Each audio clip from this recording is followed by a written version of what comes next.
Hello, this is the FCI Podcast. I'm Attila Márton, and my guest today is Jessica Hekman from the USA, who is a veterinary geneticist researcher who is fascinated by dog behavior. She works at the Broad Institute of MIT and Harvard as a postdoctoral associate, studying the genetics of behavior in pet dogs through the Darwin's Ark Project and the Working Dogs Project. She also teaches online and consults with breeders about genetic testing and breeding choices. Recently, she founded the Functional Dog Collaborative to provide support to ethical breeders of healthy and behaviorally solid dogs. And behavior is the topic we will talk about today. And I would like to go back to basics. We have many materials related to certain behavioral issues, mostly about how to fix them. But I think it is very important to understand the differences between different behavioral problems and clearly understand the real reasons behind them. How do they develop? What should we do to avoid them instead of waiting until the 11th hour? So Jessica, welcome here. And my first question is, what is a behavioral problem exactly? Well, thank you very much for having me. I'm really excited to get to talk to the FCI.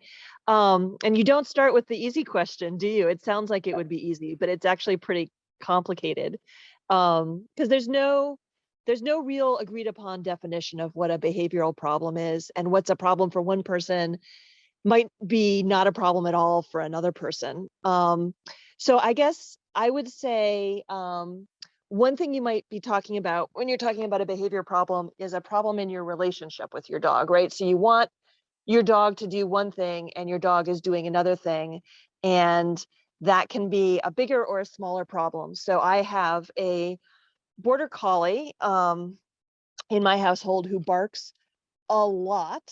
I've been doing a lot of work with him to ameliorate that problem. But when I first got him from a shelter about a year and a half ago, he would bark just all day, constantly, pretty much.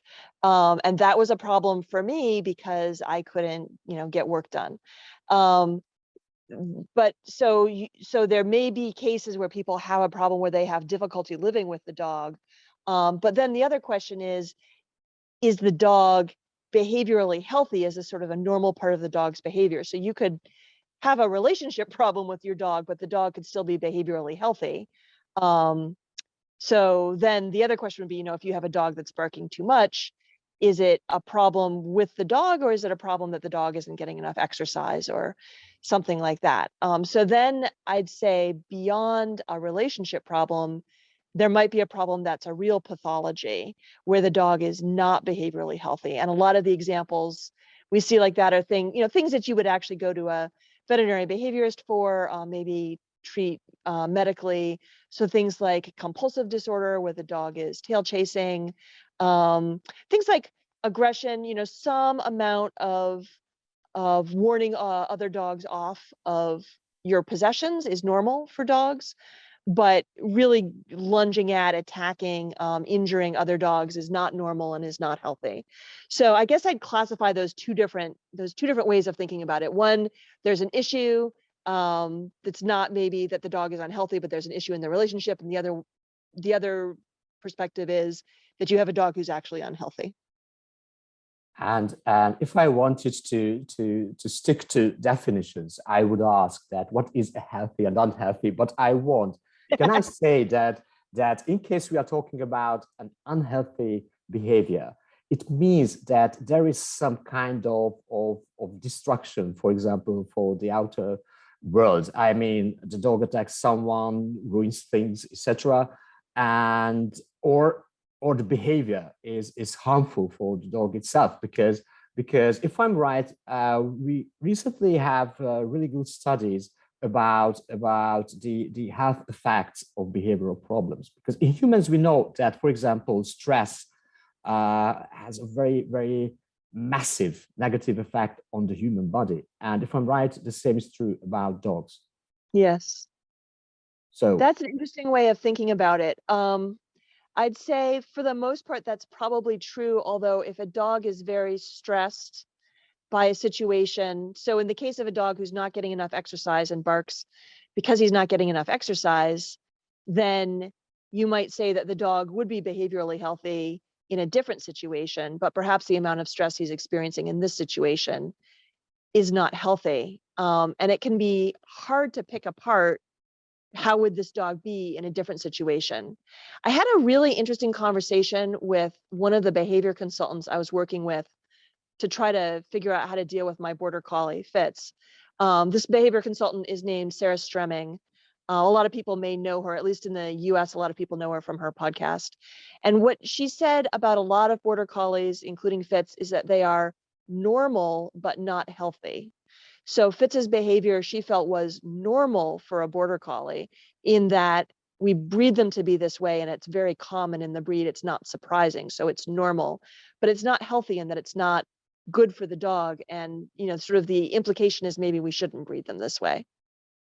Okay, and I think another very important key term you mentioned, that the context, the situation matters, where the dog expresses that situation.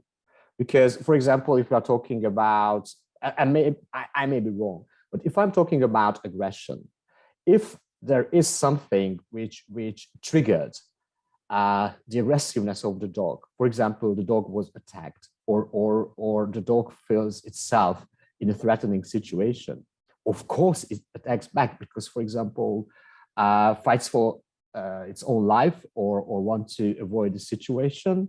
So the context matters, what we are talking about. So if I attack a dog and the dog bites back, I shouldn't be surprised that I was bitten. Yeah, I think that's a really good point. That environment is a really important part, context is a really important part of trying to figure this out. So one thing that I talk about in some of my webinars is looking at the different ways a dog develops when it's a really young puppy. When a dog is very young, its brain is trying to figure out what to expect from the world, and the brain is making developmental decisions early on. They're going to be hard to change later. And so if you take a dog that was born feral, living loose on the street, and it grew up that way, and then you try to bring it into a home, it may have trouble adapting to the home. And we may say that it has behavioral problems. We may say that it's unhealthy, but it may have been perfectly adapted to the situation of living on the street, right? Its brain made some appropriate decisions as it was developing, so that it was maybe very easily startled, easily became aggressive, very obsessive about food, maybe. Those were all very good, appropriate decisions for its development, given the environment that it had every expectation of being in for the rest of its life.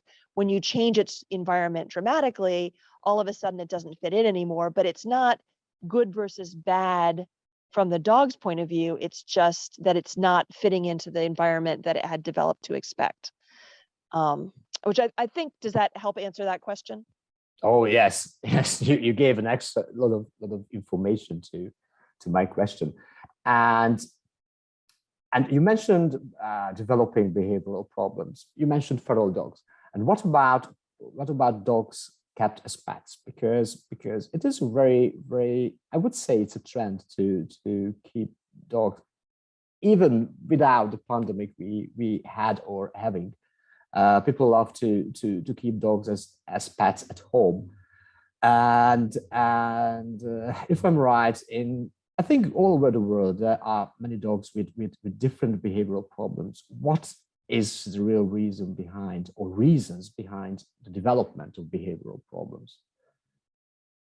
Right. Again, not an easy question or a small one. I know.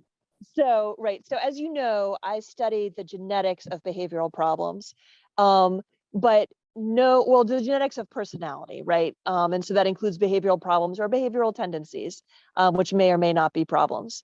But what's important to understand about genetics is that it always interacts with the environment. So it's very rare to have a case where you have a completely, in the case of behavior for sure, it's very, very rare, if it ever happens, to have a behavior be completely programmed and not affected by environment at all.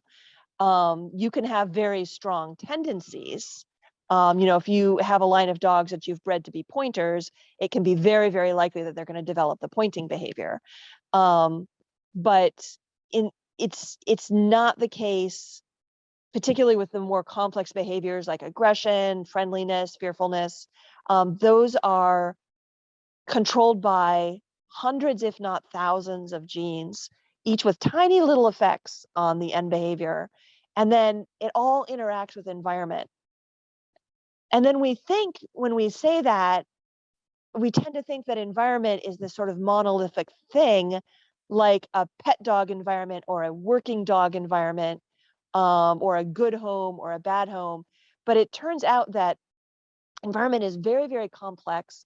We don't really know all of the things that our dog is interacting with during the day. Like, we imagine that we know everything about our dogs, but they're having all these experiences, even just in our house, that we're not aware of, whether they're chasing a bug or smelling something or interacting with with our other dog.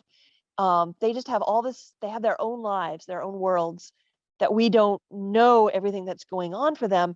And all of those things are interacting with their genetics in ways that are so complicated that we can't make any predictions. So I like to give the example of predicting the weather, that you can, we've gotten pretty good at making weather predictions a short time in advance, but we're really bad at making weather predictions a long time in advance, weeks or months in advance. And knowing the part of the world that you're predicting or the time of the year helps, but it still doesn't get you exact until you're really close to it.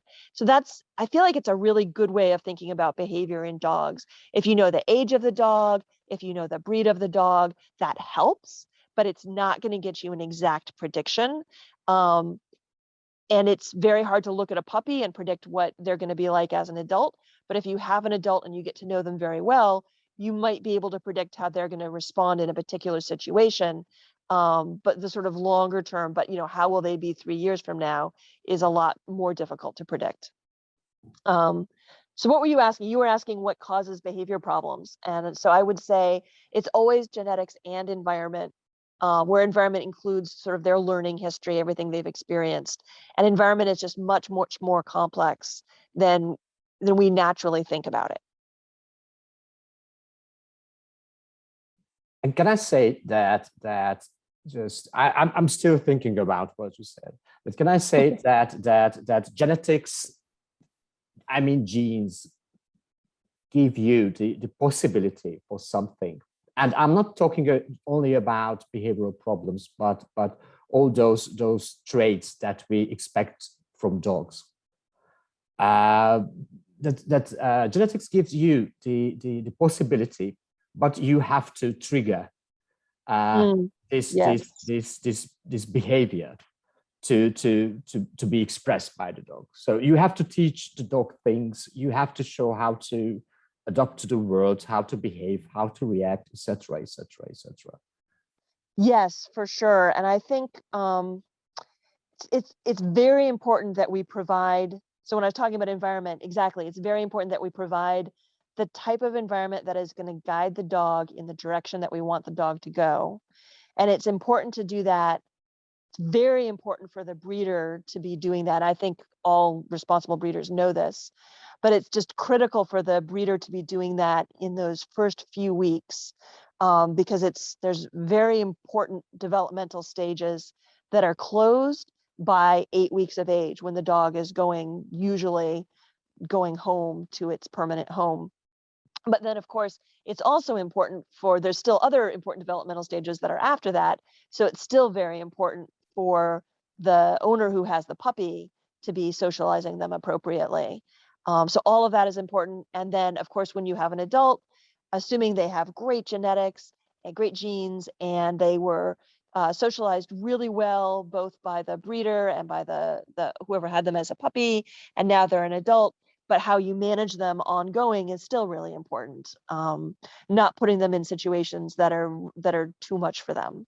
So all of those things are important. So even though we can't control every part of the dog's environment, and we can't blame ourselves if something happens that we couldn't control, it's still important for us to do our best to set the environment up in such a way to set the dog up for success.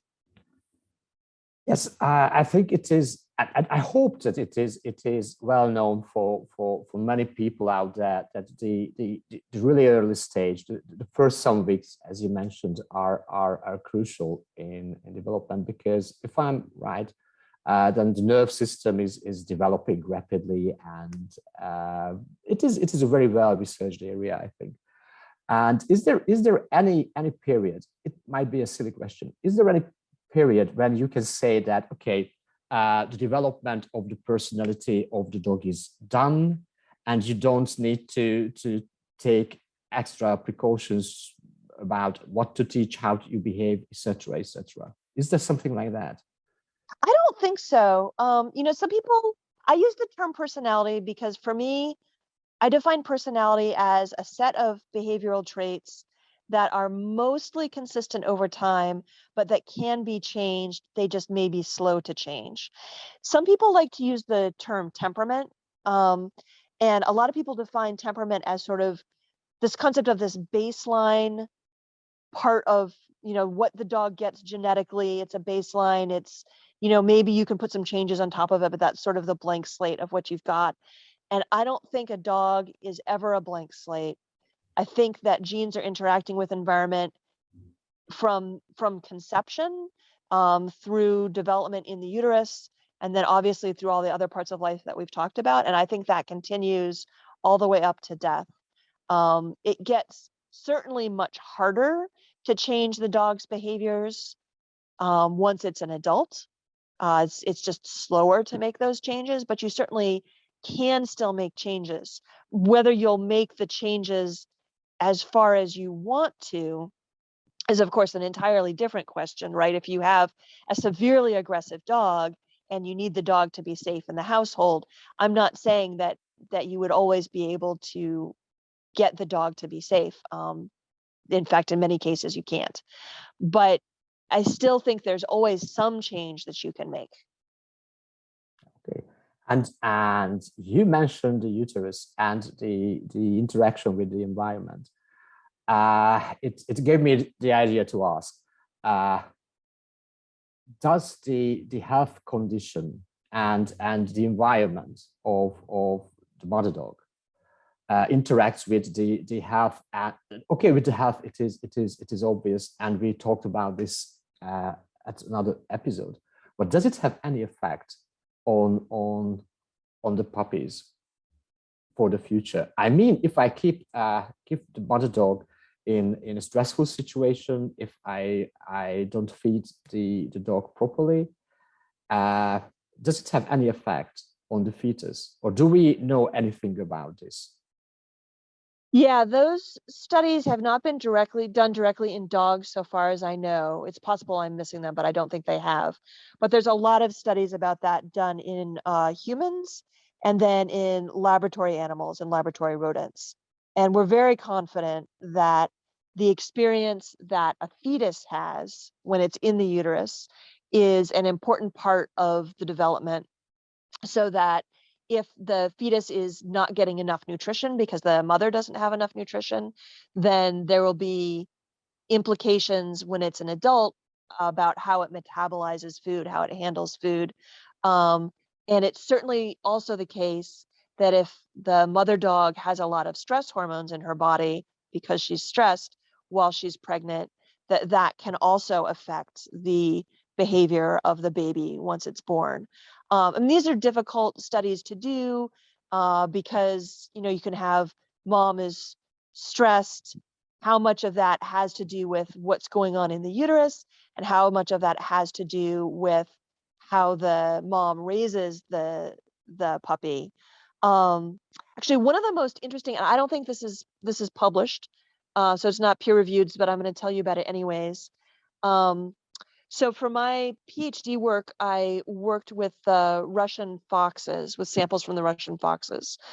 These are two lines of foxes that have been bred in Siberia for many decades, one line to be bred very tame and one line to be very aggressive. And so they definitely have strong genetic predispositions to be either very tame, very friendly to people, or very aggressive to people. So it's interesting when you take a tame fox and you breed it to an aggressive fox, then you get a baby that's sort of in between. That's what you'd expect, right?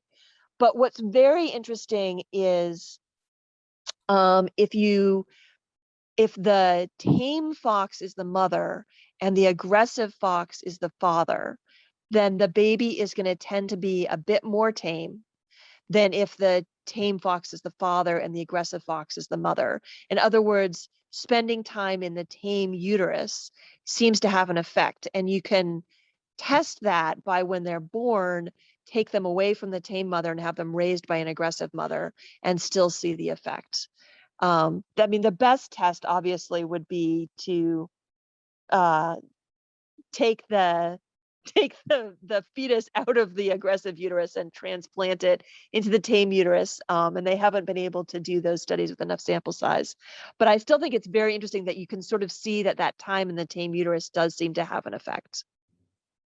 Wow. I'm really happy that I asked this question about the uterus. I'm really happy because it is really interesting, and I'm sure it is really important to know that such an early stage may have a very important influence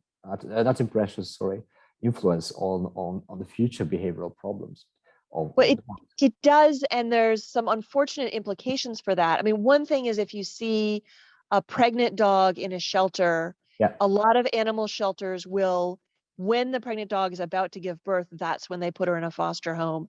And I think it's very important to get the pregnant dog out of the shelter into the foster home as soon as possible. She should not be in the shelter while she's pregnant, because it's affecting the babies even before birth, right? But the thing that's hard sometimes is there's in purebred dogs, some people would like to purchase a bitch who is already pregnant and then ship her overseas. So when we're trying to bring new genetics across from Europe to the US or from US back to Europe, a convenient way of doing it is bringing a pregnant bitch over.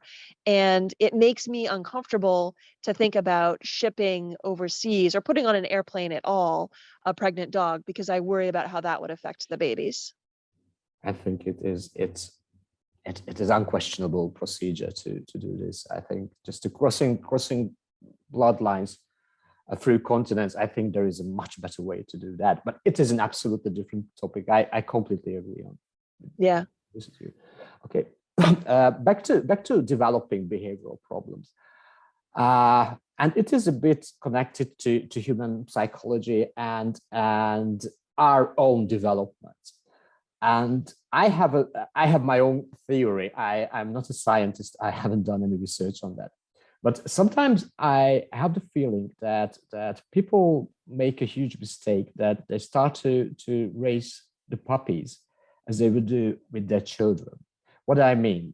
I read many Facebook groups when people are looking for advice that, okay, I have a 4-month-old puppy behaving like this and that. And people say that the advice usually is that, okay, wait for some more month, it will behave differently because the puppy is too young now. And am I right that it is a huge mistake? Because we develop our own behavior and behavioral patterns differently, like dogs, because dogs need to be concise, to precisely show the limits within the household from the very beginning. Yeah, I think it is important to start training and be concerned about your puppy's behavior from early on. So certainly waiting until it's an adolescent or an adult before you start being concerned about behavior problems is definitely too late.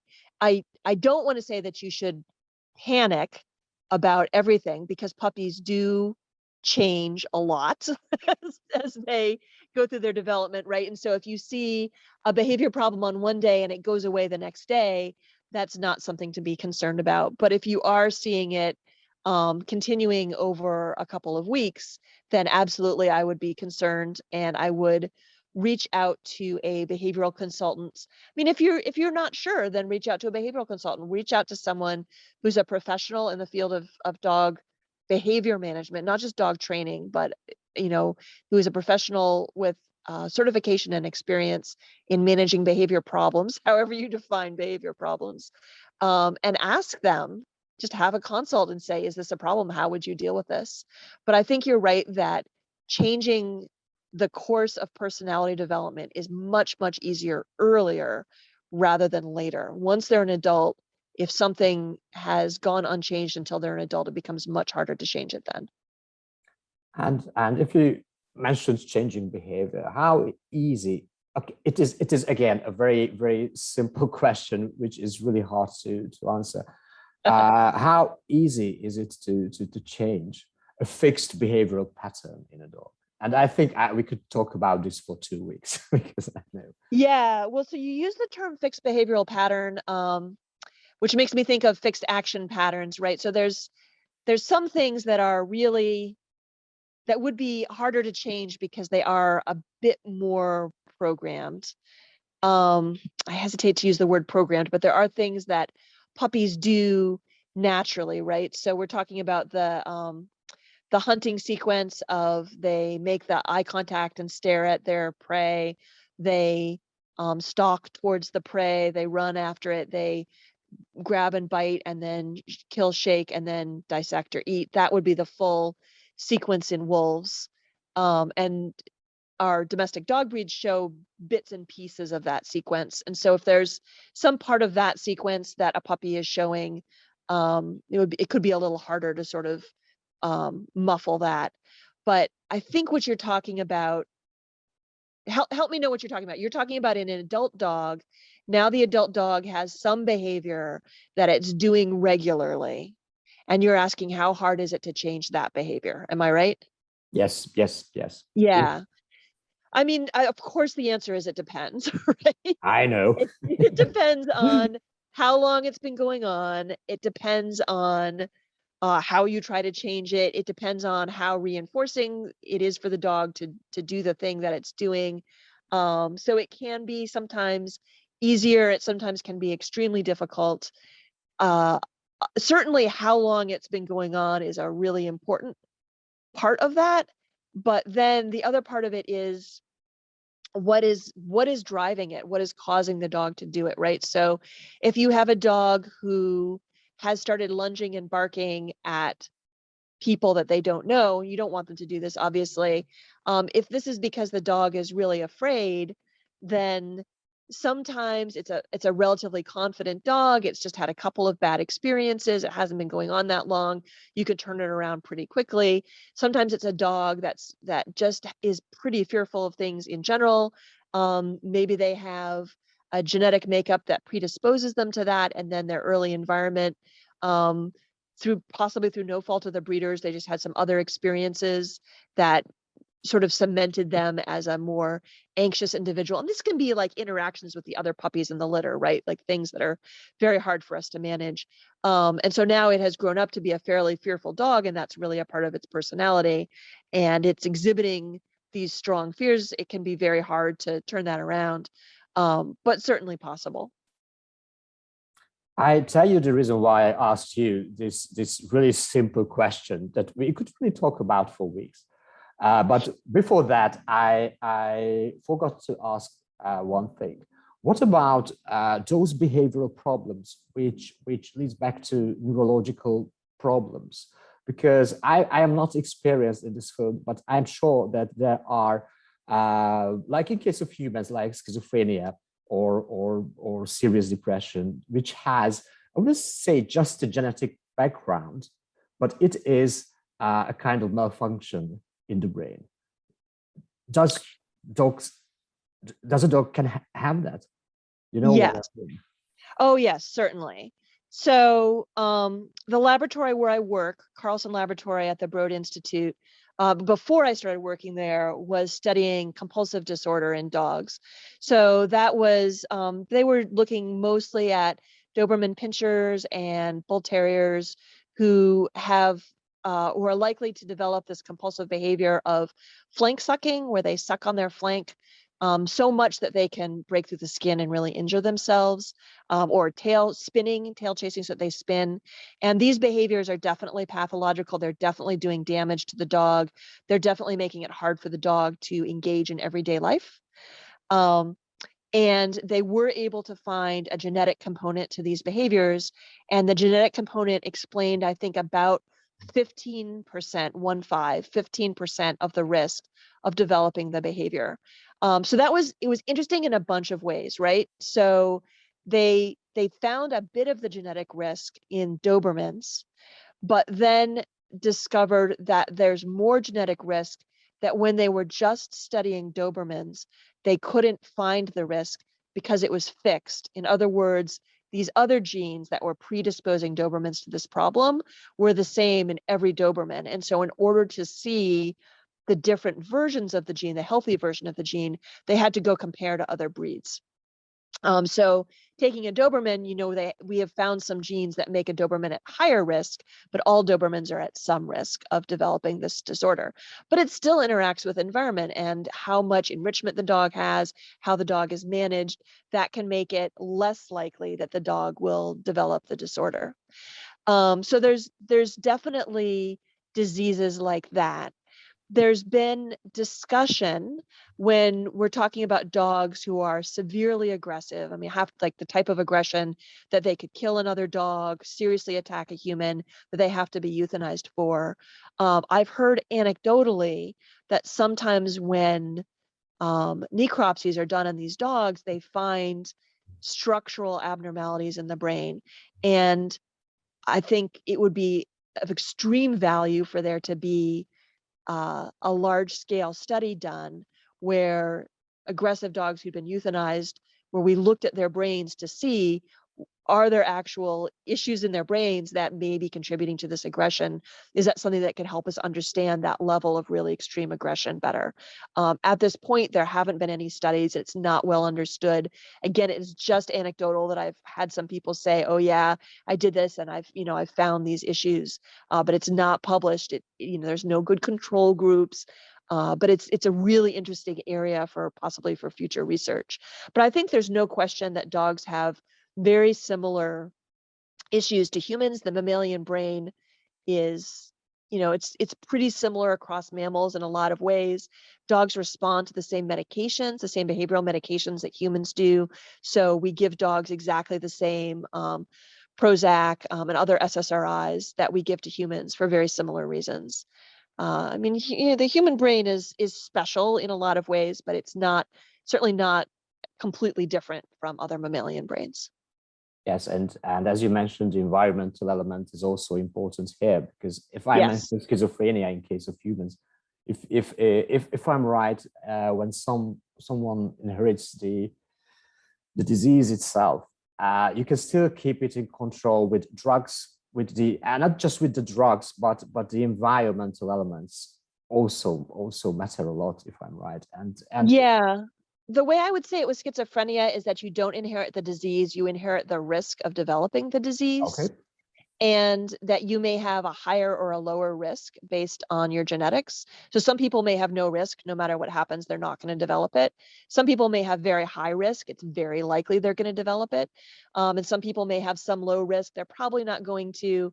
But things that we know about these kinds of diseases are that early life trauma makes it more likely. So you might have a child who's born maybe with pretty low risk of developing schizophrenia, but they have a very challenging childhood. Maybe they have abuse or they lose a parent or something like that.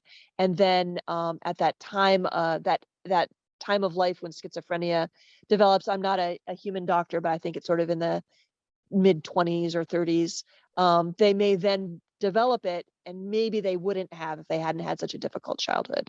Then again, sometimes you have people who have lovely childhoods and go on to develop schizophrenia. So it's, again, environment is complex. We don't know what triggers it.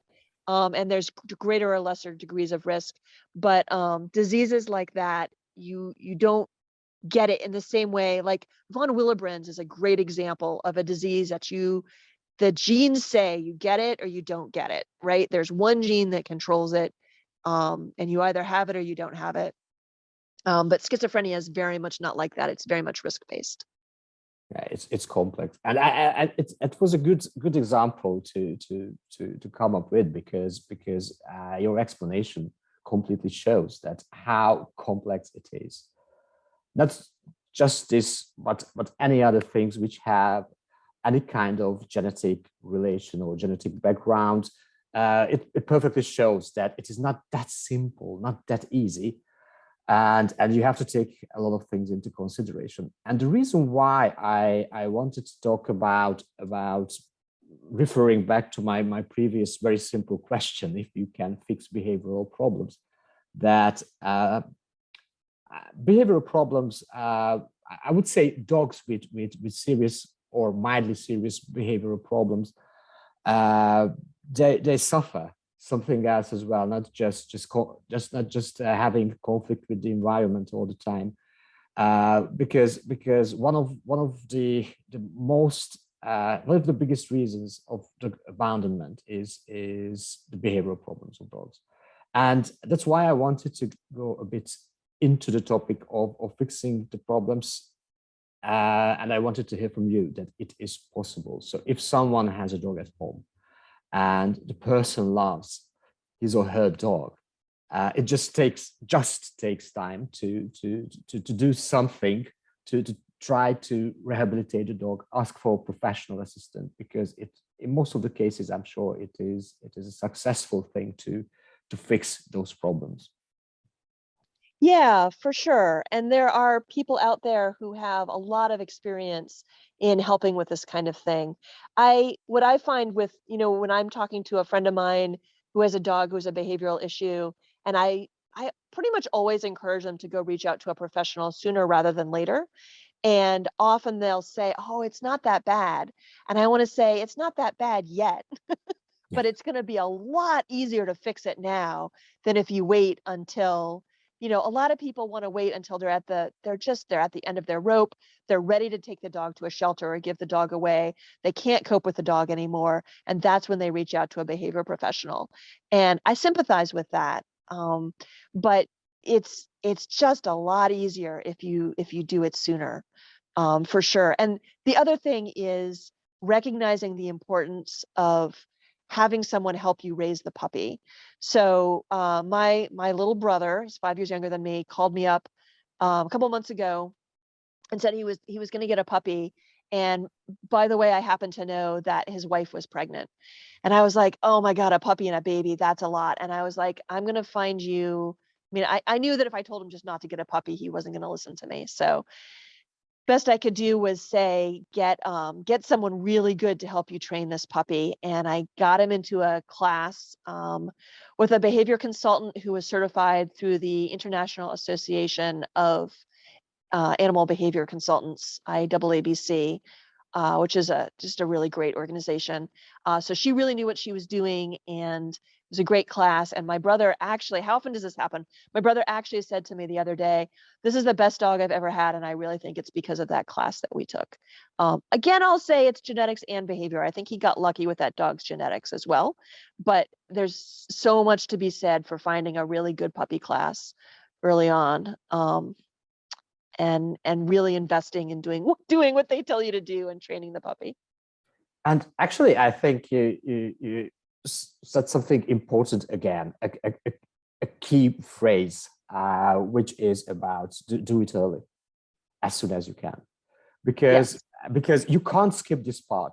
Dogs are I think they are fantastic creatures because they are eager to learn, but we have to teach them what we expect them to do. And you can't really save that time. You have to invest time into not just the training, but to show your dog what you expect from them. And I think it's a key part in the whole process, that from the very beginning you should learn yourself about your dog, learn about how to train your dog, go socialize with your dog at puppy classes, at schools, wherever you can, and you will save a lot of problems for yourself. Yeah, I totally agree. And I think part of what you said there, learn about the dog, right? So some people will say, well, why would I go to a puppy class? I can teach my dog to sit all by myself. A good puppy class is not just about teaching the dog to sit and lie down and those kinds of behaviors. It's helping you learn what's normal in a dog, what's not normal in a dog, things that, giving you tools like mat work, training your puppy. I'm going to put this mat on the ground and you're going to love sitting on this mat. It's the best place to ever sit. Now, when you take your puppy, well, so I had a new puppy several years ago. He's not a new puppy anymore, but at one point I took him with me to, I was getting the car repaired and we were waiting in the shop for the car to come back, and I put his mat down on the ground and he was like, "It's my mat. This is great." And he went and lay down on the mat and he was so happy. I didn't have to teach him to just sit and stay. It was sort of this uncomfortable thing that it's hard for a lot of dogs to do. He was thrilled just to go chill out on the mat, and he could sit or lie down or whatever. But he knew it was a safe, comfortable place for him, and he knew what he was supposed to do when he saw the mat. So those kinds of life skills, not obedience skills, but life skills of tools to help you make your dog more comfortable and to help your dog know what he's supposed to do in a particular situation. Those are the kinds of things that a really, really good class teaches. But for that, you need to understand your dog, I think. I mean, the species and your individual dog, because it is an interaction, actually. That's something definitely. Your dog reacts, and you can't really save that time.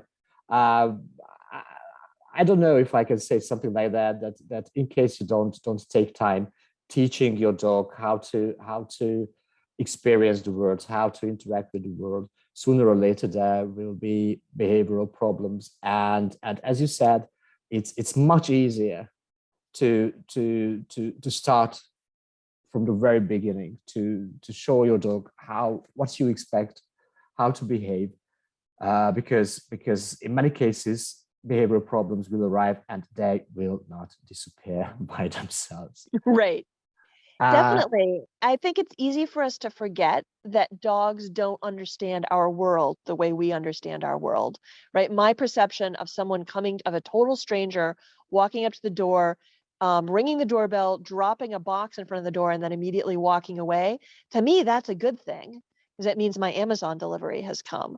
And to my dog, that's horrifying that someone has come, made a noise in the house, and then left before anyone has a chance to figure out if they're okay or not.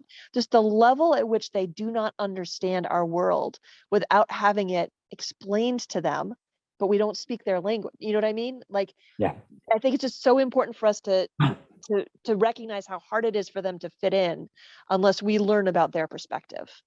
I had such a similar conversation with a friend some months ago. I used to have a hamster, and we were talking about different species, what they can perceive, and from our world, and how they translate it to their own world. And we started a really long conversation. And at some point, I told my friend that you really need to understand what that species can perceive from our world. Because, for example, my hamster had no idea what a bank account is, because it has it doesn't have the concept of money. Right. How would it understand? So I think it is very important, and I'm really happy you mentioned this example, because we have to think with the logic and the perception of our dog, how they see the world, how they translate those happenings into their own language, if I can say so. Yeah. And it's not always easy to do. It's not always easy for humans to learn dog language. I mean, there's just a lot of stuff like learning that direct eye contact means different things to humans than it does to dogs, that we like to approach each other walking straight towards each other, reaching out towards each other, right, to hold hands. And to a dog, that's a really aggressive thing to do. They like to approach sort of diagonally, not making direct eye contact, just all of that kind of stuff. They do have their own body language. And it's always really interesting to me how many people I meet in the world who love dogs and maybe have their own dogs, and there's just a basic level of understanding dog body language that they don't have. So again, I think, gosh, we should think of other resources besides just classes, right? So when I got my first dog, I definitely went to a class. It was it's not the class I would have gone to today, but then again, that was 20 years ago. So things were different then.